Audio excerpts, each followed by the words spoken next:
I need your take. I'm going to read it. Stick with me. This is a very, very in-depth question, but I promise it will be worth it. I need your take on minimum stay requirements, MSRs. Never heard that term before, but minimum stay requirements versus length of stay pricing. The goal here is to increase visibility. What this person is really wanting is more bookings for higher revenue, just like every other host. So I've actually outlined the program, Tegan. I use minimum stay requirements. Example, 4 nights on weekends, 3 nights on weekdays, 60 days out, dropping mine to 2 to 3 nights closer in, the whole revenue management strategy. To prioritize longer stays and minimize turnover. First step is that's a great start. Like this person is already on the right track to get more bookings. Because longer stay, it's Airbnb Tetris. Longer stays first, and then fill it in with short stays. So get the big blocks, the 4-nighters, the 5-nighters first. Let those land, and then you can be aggressive before and after. I've been preaching this from the rooftop, but this person is on it. So they at least know, they understand the problem aware that, okay, I want to prioritize longer stays and minimize turnover. Because you got to think, the big reason why I love these midterm stays, our average length of stay is like 12 nights in an urban market, which is unreal. Most people are booking Friday and Saturday only. The Even if your revenue is a little bit lower, your turnover is way lower. If you turn the unit 4 times versus 1 time in 4 weeks, your turnover is a lot lower. So this hides, but here's kind of the problem. But this hides my listings from Airbnb Vrbo searches for shorter stays, aka 1 to 2 nights. So my gut reaction right now, you don't want these 1 to 2 nighters. If you've got an open calendar, do not allow 1 to 2 nighters. Giuliano, thanks for watching, man.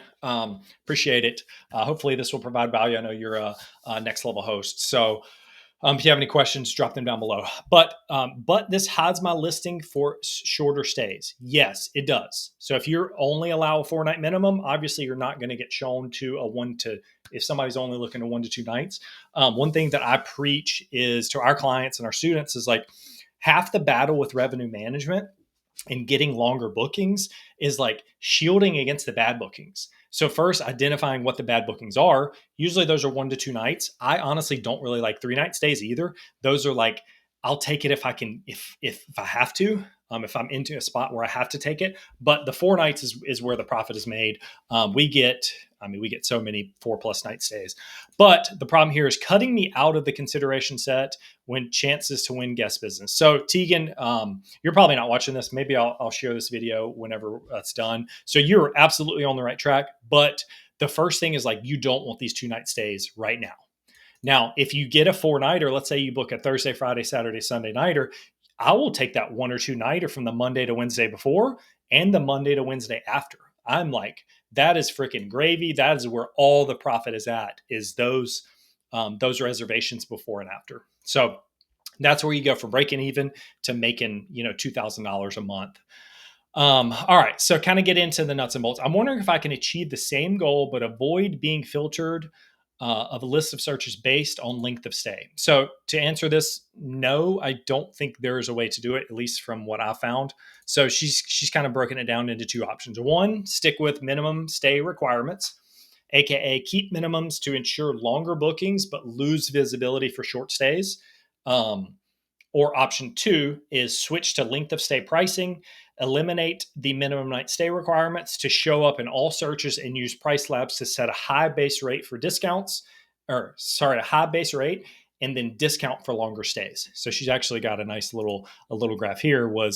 So like if we're searching for 1-night stay, instead of it being priced at $500 a night, she's like, okay, can we price it at $700 and allow that 1-night stay? And then 2 nights give a 10% discount, 3 nights give a 20% discount, 4 nights get up a 30% discount to try and get to that like baseline. Let's say $500 a night for this property, right? So option 1 or option 2. I am a big believer. I have very strong opinions. You need to stick with option 1, but there is a way to dip in option 2 as you continue to drill option 1. So option 1 will pull 80-90% of your occupancy, and then the This right here is like the shorter stays for a higher price. That's where we fill in the gaps. That's really what's worked for us and our clients. And I'll kind of break down my notes and my thoughts after this here in 1 second. So, insights for discount for lower rates, 60 days. So, yeah, hopefully that makes sense to everybody. I know this is kind of a lengthy one, but I'm going to go into what I think and how to actually do this based on data. So, all right. So, really here, let me just make sure everybody can still read this.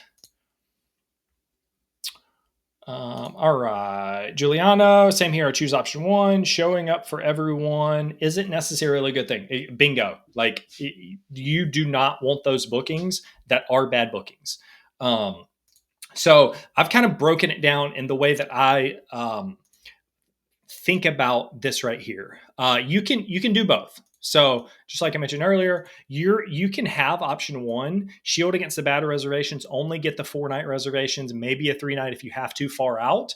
And then if worst case scenario, you're not booked and you miss the booking boat, that booking window, you can still kind of last minute, I'll take a 2-nighter, I'll take that 3-nighter if I absolutely have to, or the 1-nighter. So I've kind of broken it down into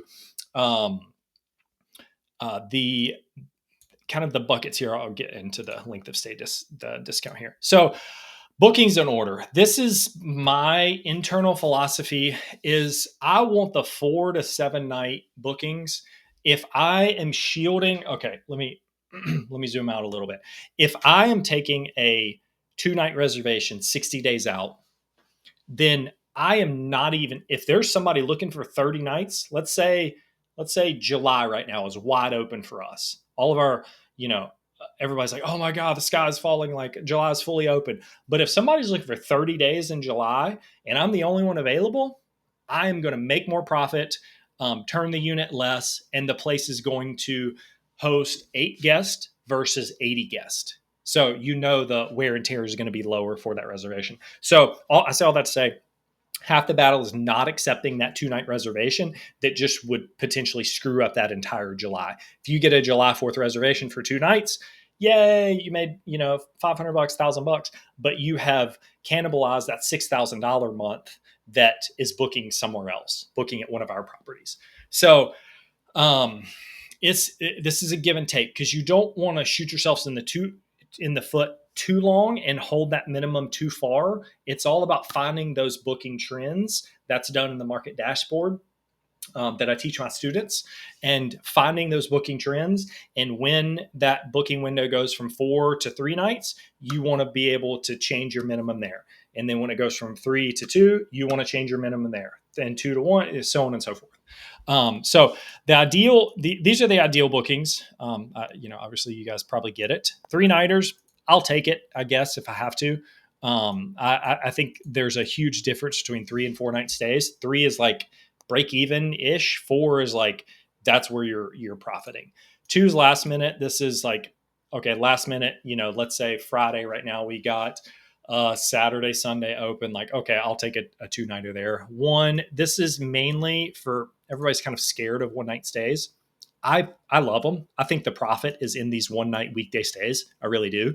Like you go from losing money to breaking even to making, $1,000 a month with this right here. So this is typically done with PriceLabs. We automate all this. It's the Orphan night auto rules, the adjacent auto rules. Adjacent's like the bookings before and after, or the days before and after a booking, and then weekday, like Monday to Wednesday. Thursday's not a weekday anymore. So this is really where the magic happens. Megan, thanks for joining. Let's see. You can keep your discounts in your PMS and then minimums and seasons in PriceLabs. Yes. So this is a great point, Megan. I appreciate you jumping on. You actually kind of beat me to this point. So discounts go on platform. You just get a huge SEO boost when you have discounts on platform. I don't think I need to explain why, but like all the shiny tools they give you, you want to use those tools. So let's say we have $1,000 a night property on Airbnb. Let's say we give a a 10% weekly discount. You can also do that 10% in PriceLabs instead of Airbnb, but PriceLab, if it's $1,000, let's say $1,000 for a week, super simple math.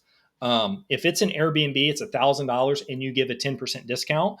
They will show that to the guest. Versus if you only put it in PriceLabs, Airbnb only sees it as $900. They don't see 1,000 with the 10%. They only see that 10% already off the top. So you're going to get a lot more bookings with that. Hey, this was $1,000. We're going to drop it to 900 because you're booking a week, versus this thing was only 900 to start and you get no discount. It's just basic psychology. Megan, appreciate that. Yeah. Rule of thumb, just keep the discounts on platform. All right. And then kind of back to this original question here is switching to length of stay pricing. So length of stay, I'm going to kind of nerd out a little bit on you. Hopefully you stick with me.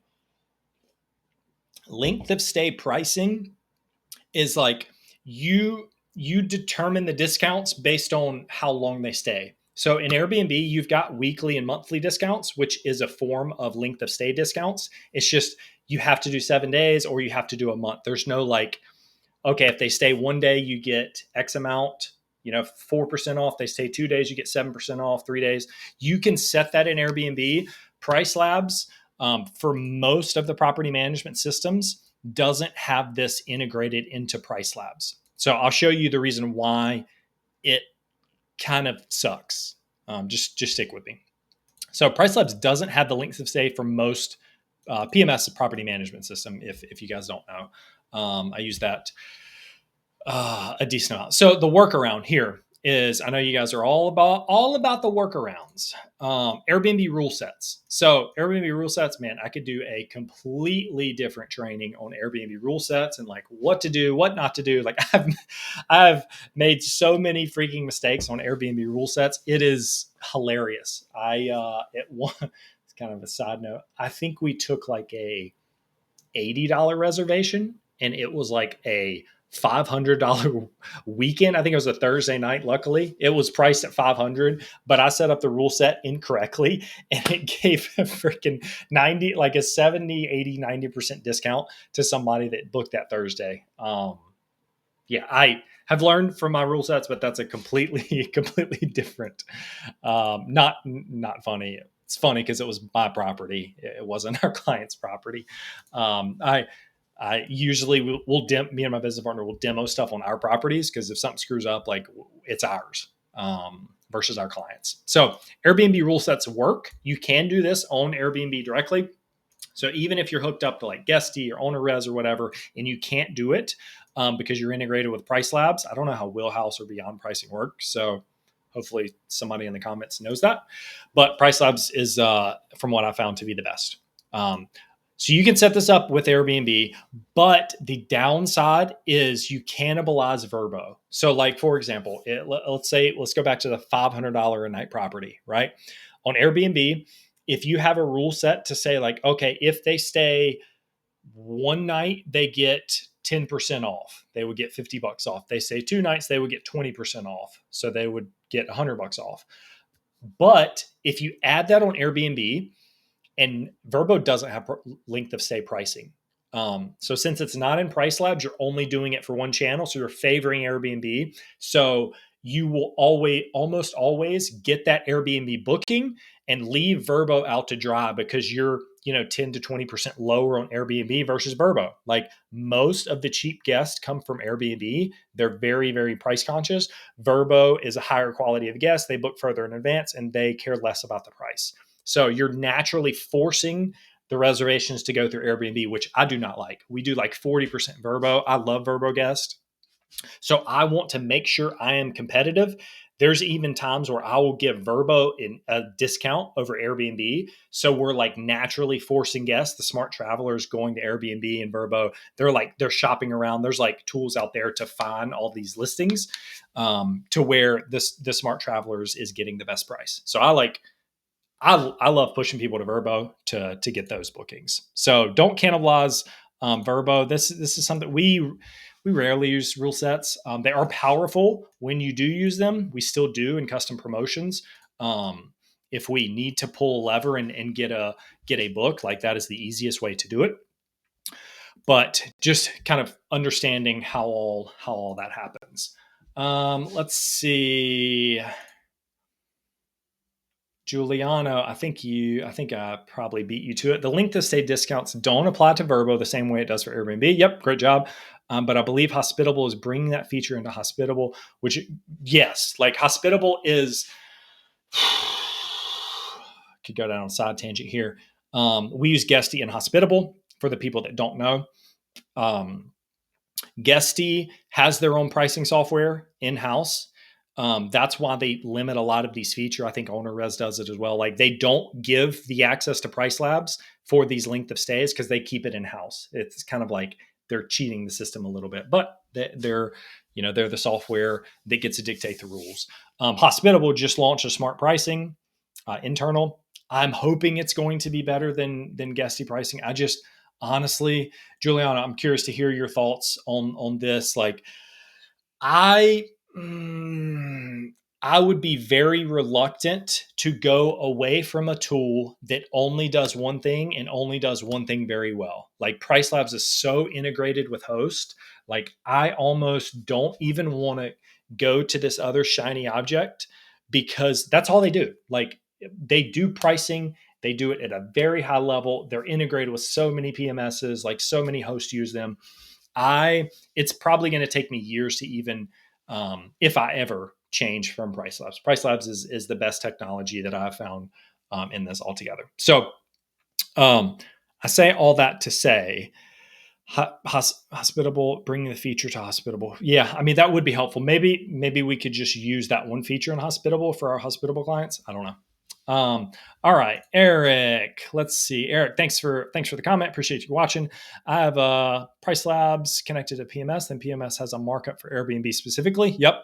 This doesn't hurt the Vrbo pricing. Yeah. So what I was specifically saying here is you can mark up and mark down those. Like if you have, Vrbo's a little bit higher or lower, like most PMSs have that integration or feature pretty easily built in. I was specifically mentioning once you add rule sets, that kind of it bypasses the link the markup. So this is like if we're 500 on Vrbo, 500 on Airbnb, the markup could be like 5% up and down. But once you slap a rule set on one, it'll like the example earlier was like you charge a lot for one night and then you give substantial discounts if people book longer. So that first night, if somebody books, like your Vrbo is 500, but your Airbnb is 800, best believe that people are going to get that Vrbo over that $800 one night stay. So hopefully that made sense. Megan, this is Caleb, I have to show you a crazy length of stay spread I did for someone. OwnerRez handles it well. Okay, that's good to know. I've demoed OwnerRez, but I've never used it. Heard good things about it though. Yes, if there's something here that can provide value to the audience, Megan, please drop it down below. Happy to kind of go through it. I know that's the length of stay spread is probably something kind of difficult to show on something like this. All right, Giuliano, 100% agree. I think there's going to be a hybrid model for pricing, but PriceLabs will be the lead software, at least in my workflow. Yeah, I agree. I freaking love PriceLabs. Their tech team, their support is on it. I've met with the founders multiple times and given them like direct feedback on like features I want, features I don't care about. And they're constantly updating. I don't really care about the UI. Like who cares if the product looks good and it needs to work? Like everybody loves Guesty because it looks sexy, but like at the core product, it's kind of a beta product. PriceLabs doesn't look that sexy. It's very functional and the data is solid. Probably as crazy. Let's see. Eric, probably crazy as mine. I start my discount at 2 nights, then go up incrementally every night up until 7. Yeah, this is a good strategy. Probably as crazy as mine. I'm not sure about that first part. Probably something I said earlier. Um, Probably as crazy as I start my discount at 2 nights, then go up incrementally every night until 7. Yeah, yeah. I mean, we do something similar. We do weekly and monthly for sure. Rule sets when needed. Um, but yeah, that's I think a pretty good strategy. I would say probably most hosts watching this have some type of discount, whether it be like early bird, a last minute, some type of like platform discount to incentivize bookings, because it's all human psychology, right? If you price it at this, then you give a discount. Guests, like, they're smart, right? But they also want a deal. So, um, Eric, yes, let's get it. Oh, funny. Megan, I think you had just met with, Richie and team over there at Price. It's funny. I actually spoke with Richie about length of stay function today. He recommends keeping in PMS. Why? Then doing seasonal rates, narrow minimum max with smoothing. I'd be curious, what's their reasoning, he said, Megan, there to keeping it in the property management system? Because PriceLabs has this functionality. They have it built in. They have it. It's the property management system's choice to not allow that functionality to be pushed from PriceLabs to that property management system, because it is a golden feature. But you need to understand kind of how it works. I'd be curious to see why he doesn't want that in PriceLabs. Man, I see so much value in that. Keeping it in the property management system, then doing, if the property management system will allow you to do that, then doing seasonal rates. Yes, seasonal rates. Love seasonal rates. For those not sure what that means, I'm kind of glossing over a lot of terms, but seasonal rates is like Charlotte, for example. July is the best month. January is the worst month. So PriceLabs is going to automatically fluctuate that July price up and the January price down. But from what I've seen, you still need additional premiums and discounts to get to where you will get booked. We're at like 85% across the entire portfolio on average year over year. I think we finished at 84 last year across every single property. So like you still need, like, let's say July prices at, $7,000 from the PriceLabs default. Whereas January, let's say they priced it at $3,000 total. I've found that like the highs should be higher and the lows should be lower. So you need to be more aggressive in the peak season and more aggressive on the high end on the peak season and more aggressive on the low end specifically during the slow season. So like if they're pricing at 3, I think it should be like 2,200, for example. Or peak season, let's say July's price at $7,000, it should be like, maybe 8, 9. Appreciate the comment, Megan. For those who don't know, Richie's one of the founders over at PriceLabs. Man, if you guys are watching, sponsor this video. I freaking love PriceLabs. I've probably sent you a lot of customers. Megan, if you're connected to something like OwnerRez, once again, OwnerRez, there is no LOS, length of stay, function settings, and PriceLabs unless you are something like Lodgify. Okay, so Lodgify seems like they allow it.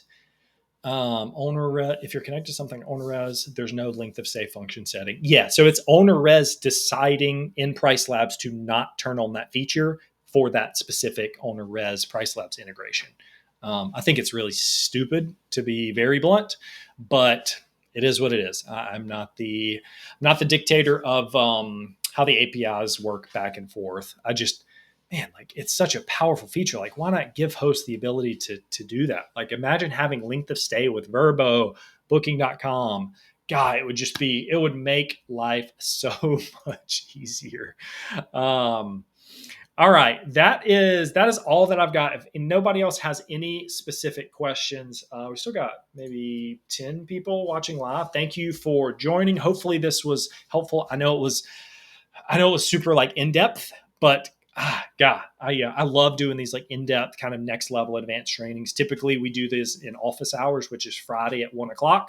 Versus Wednesday at 6:00 Eastern time is more of frequently asked questions, more of kind of like the basic host starting package. This is more of kind of high level advanced. Joseph, thank you for the support, my man. Any other questions before we wrap up? Let's see, was there anything else I missed on here? Actually, let's do this. This will be fun.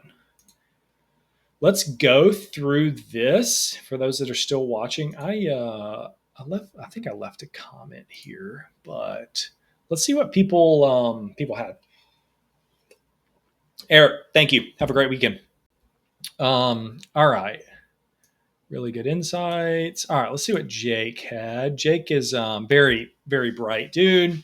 I agree that using your length of stay discount strategy will be tough as your normal pricing will still be high in comparison and would hurt you. Yep, I think I mentioned that earlier.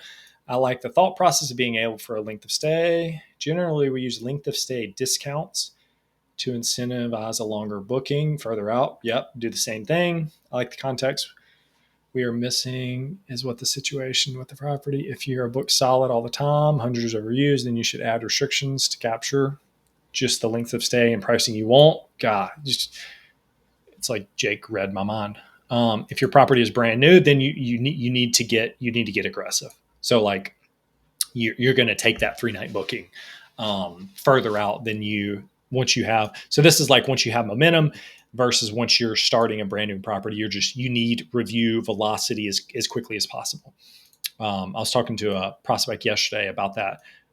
She had like property then listed for like a year with 9 reviews. I'm like, you need reviews like now. Even if it's a cheaper stay, like give a discount, 30% discount, just get reviews as quickly as possible. So you're kind of off the beaten path. Remove as many restrictions as possible to get it booked. Yep, exactly. Add restrictions to prevent problems like Saturdays getting unbooked or too many one-night stays. Yep, shielding against the bad bookings, just like I said. That's great. All right, let's see what... We are in a heavy weekend tourist area market with our historical average length of stay being 2.5 days. I mean, this is most markets. Like urban markets as well. Like Charlotte is not a tourist market whatsoever. It is a urban market. There's two big markets. You got the destination like beach, mountain, Asheville, Myrtle Beach, Hilton Head, like the Orlando's, the Disney Worlds. Like you've got that bucket, which is typically like shorter stays but higher rates, versus the urban bucket is longer stays but lower average ADR, if that makes sense. So those are usually the two buckets. But most markets are 2 to 3 nights length of stay. But I guarantee in almost every market, I have yet to see a market where there are like no 5 to 14 night stays. Like they happen. People are staying in Asheville for 2 weeks. People are getting those bookings. I know it because I look at it every day. So macro data is nice, but you also want to look at the micro. I just get the feeling that you aren't going to show up for many people because they don't search for 4 stays in your market. I disagree. Well, the market dashboard, there's a length of stay by booking window chart that is it's gold. It is the best chart. And I would be willing to say that there are a lot of 4-day stays. I'm in a lot of vacation markets where the average length of stay is 2 days, and we're getting Thursday to Sunday, Thursday night, Friday night, Sunday night, and sometimes even Monday. Like we're just slamming those 4 days. Beach markets, mountain markets. I have to check with the team to clarify our settings. Seems during peak booking window, we are pushing for 4 nights, then missing the window because we don't show up in all searches. Then we're setting the either below market rates for 2 nights. Yeah. So like this is this is what most hosts do. They think they need like a super strict, like the prospect we were looking at yesterday, they had 7-night minimum. I'm like, you're not going to get booked for 7 nights 1 month out. The ship has sailed. Though 7, you might get one every now and then, but it's just 6 months out. Yes. Like you're in a super beach lake market. Those 7-night stays happen the Saturday to Saturday booking window. That happens often. We're setting for early below market rates. Yeah. So at this point, you're just like screw it. Like I need whatever. This is kind of this bucket right here. It's like last minute. I just need revenue. I can't blank on this Friday, Saturday weekend. Just my hunch. There's data to figure this out. It's okay to get lower market rates, initiative rank. Yep. Okay. Oh, hey, Giuliano. Yes. Okay. You're just in here. Hopefully you're still watching. Anytime something doesn't seem right with the settings, reach out. We can figure out. Okay. Let's keep it moving. What's your average booking window and average length of stay? Let's see.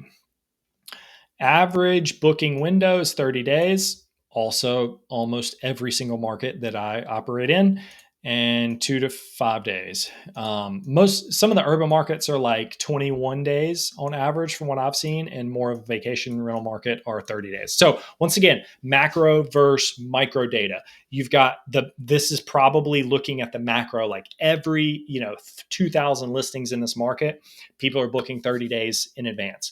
But if you set up your comp set and you look at specifics, like the closest 15 to 20 comps, I bet there are some booking windows that are like 90 days out, 120 days out, and they're staying for 2 weeks at a clip. So you're like shielding against the 2-day stay to get the 14-night stay, and then you can allow the 2 before and after that chunk. So if it's less than the ground average, which means you're more restrictive than comps. I don't know if she's seen her comps. Sorry, less restrictive for last minute bookings. Assuming you're okay with a 1-night weekend. Ooh, don't allow 1-night weekends. Don't do this. This is especially far out in advance. If you're like week of 2 days away and you have Friday and Saturday open, like I would be okay with that. But that's like worst last minute. You should at least have. If I were to look at our calendar, I don't think we've probably missed a weekend night. I don't know. It's been a long time. So it's too, because this is, I'm assuming 6 days away. That's still probably too long because 6 days in PriceLabs is a week. Especially if people are booking only 30 days out, like it's too late. I would probably do maybe 2 days. 14 days. Once again, like a lot of these questions are answered in the comp set. Like this is just what I've learned. This is probably too lax, but the comp set would answer that. Okay, market dashboard. Yep, seasonal profiles. Love that. Attach minimum stay profiles to those seasons. Yep, genius. Love it, Heba. Oh man, Juliana, I don't know if you're still watching, but I am. I'm sure you've answered this. This is 4 days ago. Let's get into it. Depends on your booking window. Yep, minimum stay approach. Nice. Yeah, making sure you're dialed in. This all these answers are in the market dashboard in your comp set. Yep. Yeah. What's up? Still got it. Rocking it, my man. Love the answer so far. All Airbnb cared about conversion. Correct. You don't want to show up more people and possibly lose money. If someone books a 2-day weekend further out, you end up losing more money. Bingo. Because it's too tough to fill in the rest of the week. Exactly. Almost every market I've operated in. I mean, almost everyone. It surrounds the Saturday, Sunday booking. So you want to group the days around it. So the Thursday and Sunday are the money days, and the cherry on the top are the Monday through Wednesdays. Those are the hardest ones to book. So you want to kind of so let's say Friday and Saturday, needed Thursday and Sunday. This is where you get your profit, and then Monday through Wednesday, this is cherry on top. Let's go, baby. I've never broken it down like that, but it's so true. If you're concerned about ranking, it's a new property. So once again, if it's a seasoned property, you're going to handle seasoned property different than a brand new unit that has minimal reviews. Brand new unit, you want to get 10 5 stars in a row. or else like do something drastic. If you got like 1 4 star, it's not that big a deal. But if you like land 1 star back to back, like delete the listing, relist it immediately. Um, so concerned about ranking, it's a new property. Other strategies to rank solid. Yeah, and Airbnb Vrbo pushes these new listing with discounts. If you're getting longer bookings further out, you will rank well for those number of people and number of stays. One thing that I've realized, Juliana, I don't know if you've seen this specifically or anybody else watching. Appreciate everybody for rocking with me so far. This has been the longest one yet. If you're getting like if man, we have properties where like we just land 30 to 60 night stays year round. It is ridiculous. And I think that dictates from the jump. Like in the beginning, we've had properties where we'll strategically force people to stay longer to split test. Like, okay, if we get a 14 nighter first reservation, like I would be willing to bet, man, I want to have some data. I need to actually look this up. Is like the properties that start off booking longer stays. I bet if we were to look further in advance, that length of stay is just way, way higher. Like we just got one today that was like 34 nights at one property that it just churns out month to 3 month stays. It's kind of ridiculous, but I think that's something with their algorithm that's like, okay, if you have a stay that's 30 days, they give a good review. Chances are they're going to continue to push those 30-day stays your way because you've got momentum there. Let's see. Another point. Why are you lowering base as it gets closer? I wouldn't recommend that. Are you even in peak season? Yeah, it's hard to answer these because it's what's the season? How's the property doing? Are you like, yeah, so many factors. Yep, depends on what your competition is doing. Also depends on the product. Yeah, there's so many levers here. Let's see if we can. Yes, definitely a science and an art. There's a lot of data, but you also need to look at it from like a emotional standpoint, if that makes sense. I think you stick with your opinion one and your minimum stay rules only if you have to figure out what your medium booking window is. So it looks like it was 30 days from a prior comment, George. I don't know if you're watching. When you get that medium booking window, so I think it's good to have the market in general medium booking, which was 30, but I bet in the comp sets there's going to be some like 45, 60, 90-day booking windows that are trickling in. When you get that medium booking window, you should most certainly drop it to 2 stays over the weekend and 1 or 2 nights on weekdays. So we've been testing going to 1 night stays on weekdays further out. When I say weekdays, Monday to Wednesday, and it's like everybody's so freaking scared of these 1 night stays. Like we've had really good success. Like nobody's partying on a Tuesday. You know what I mean? Like we're like, if we've missed the boat on a lot of these longer stays, like why not allow a one nighter, 10 days out on a Monday, Tuesday, Wednesday night? Like it can't hurt. Every now and then we'll get like a Wednesday night, Thursday night, Friday night booking from that, like Wednesday being 1 night minimum. And then that weekend is harder to book because we have a 3 night booking for very, inexpensive days. That Wednesday and Thursday are going to be less expensive than the Friday. So you kind of like force people to do that. And then you need to automatically set that Saturday to like 2 nights. So you get the Saturday and Sunday booked. You'll just have a same day turn on that Saturday, which makes sure your cleaners can do same day turns. If you go with option 2, your pricing is just going very high to potential guests on searches. Yes, bingo. You're gonna plummet your views if you're 100% higher, but allowing a 1 night stay. So I don't think that would be the strategy, which looks like George. I think you're misunderstanding the medium booking window. You don't necessarily drop it right after the medium number. This is the middle of your bell curve, meaning that most people are booking at that time. You drop it once you're inside the prime booking. Yeah.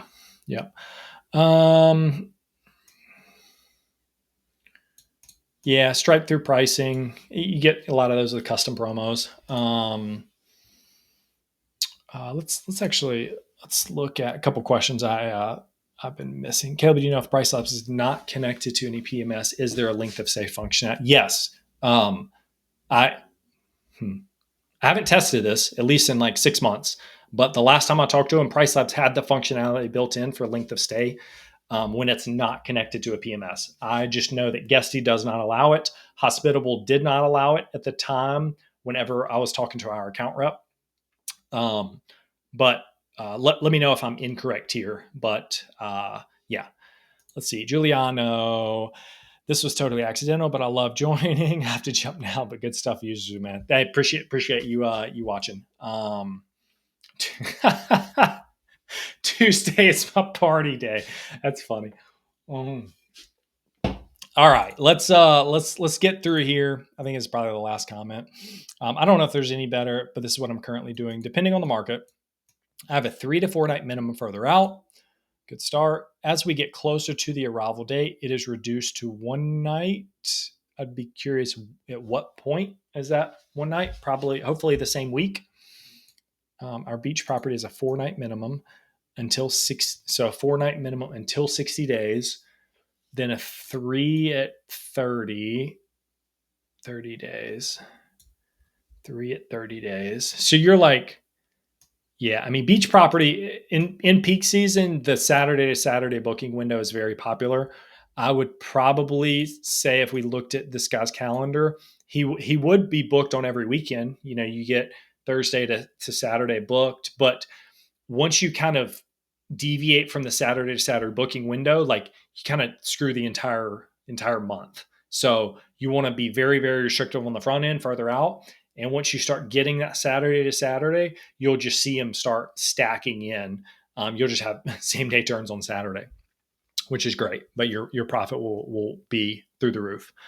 Our property reduces to 2 nights minimum in either 28 or 14 days.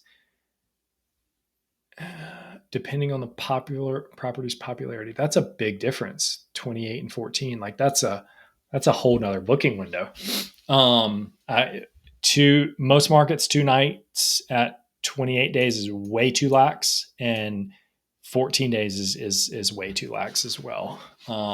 Now, I did look at a market yesterday that had like almost no last minute bookings. That was like 5 in the past 30 days. So like you got to be super, super dialed in, a little bit more aggressive further out. So something like this, I wouldn't be opposed to if it was a market like that. But once again, the data in the market dashboard will be able to tell. Have minimums that don't reduce for holiday weekends. Currently, I have a last minute discount managed by Airbnb. They are progressive. Example, 28 days, 5%, 21 days, 10%, 14 days, 12%, 7 days, 15%, 3 days, 20%. Be careful if you try this because the discounts stack. Yep. And it also like, it forces last minute stays. Like the algorithms know you have these last minute discounts. I don't typically use them.